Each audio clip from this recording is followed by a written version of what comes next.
ऊंचे हरे धरती के ऊपर, जहां आकाश नीले और सुनहरे रंगों में नाचता था, वहां एक छोटा सा बादल रहता था जिसका नाम था निम्बस। वह तकिए से भी ज्यादा फूला हुआ था, ताजी क्रीम से भी ज्यादा सफेद, और उसके भीतर था हजारों सपनों जितनी कल्पना शक्ति। लेकिन निम्बस संतुष्ट नहीं था।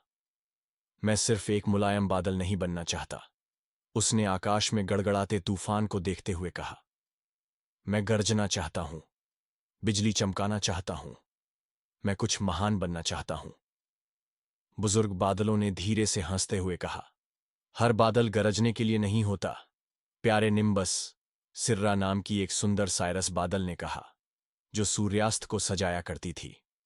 कुछ बादल शांति और सुकून लाने के लिए बने होते हैं। निम्बस ने मुंह बनाया, वो तो उबाऊ लगता है। तो एक दिन पहाड़ियों के ऊपर तैरते हुए निम्बस ने फैसला किया, वह दुनिया का सबसे बड़ा, सबसे जोरदार तूफान बनकर दिखाएगा। अध्याय 1। सरसराती हवा। निम्बस उड़ता रहा जब तक वह गेल से नहीं मिला, एक चंचल हवा जो पेड़ों की शाखाओं में नाचती और पहाड़ों के ऊपर सीटी बजाती थी। गेल! निम्बस ने पुकारा, क्या तुम मुझे तूफान की तरह तेज उड़ना सिखाओगे? गेल हंसा और गोल गोल घूम गया। जरूर, तूफानी बादल तेज उड़ते हैं, चलो उड़ते हैं। वे आसमान में झूमते झपटते उड़ने लगे, और इतनी तेजी से कि पक्षी डरकर उड़ गए। पत्ते कन्फेटी जैसे उड़ने लगे। निम्बस को ताकतवर महसूस हुआ, लेकिन नीचे देखा तो कुछ अजीब लगा। बच्चे अपनी पतंगों को पकड़ने की कोशिश कर रहे थे, फूल झुक गए थे, और एक छोटा सा कुत्ता डर से भौंक रहा था। शायद हमें थोड़ा धीमा हो जाना चाहिए, निम्बस ने कहा। गेल ने कंधे उचकाए। तेज उड़ना मजेदार है, लेकिन हमेशा दोस्ताना नहीं होता। निम्बस थोड़ी उदासी के साथ आगे बढ़ा। अध्याय 2। तपता सूरज।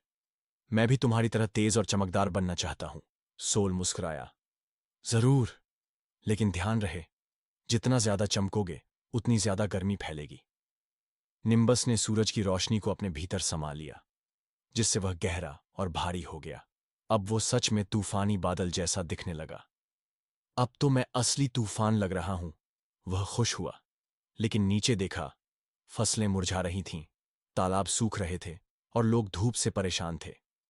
मैं लोगों को तकलीफ देना नहीं चाहता था, निम्बस बोला। सोल ने प्यार से कहा, कभी कभी चमकने का मतलब है सही समय पर पीछे हट जाना। निम्बस धीरे धीरे आगे बढ़ा। अध्याय 3। बिजली का पाठ। रात होते ही निम्बस को क्रैकल नाम की बिजली मिली, जो आकाश में चमकती और लहराती थी। क्रैकल, मुझे गर्जना सिखाओ।